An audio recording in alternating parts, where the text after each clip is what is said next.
principle ধুনীয়াকৈ দিয়া আছে এইখিনি বা বুজি ল'লেই হ'ল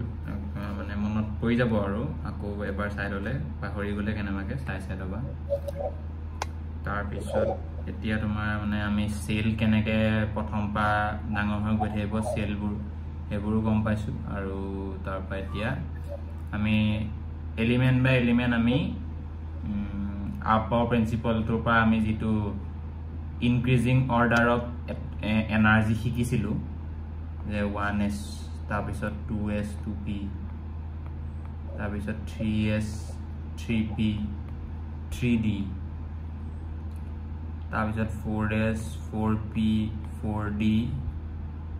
4f 5s 5p 5d 6s 6p 7s আমি ইমানমানলৈকে জানিলেই হ'ল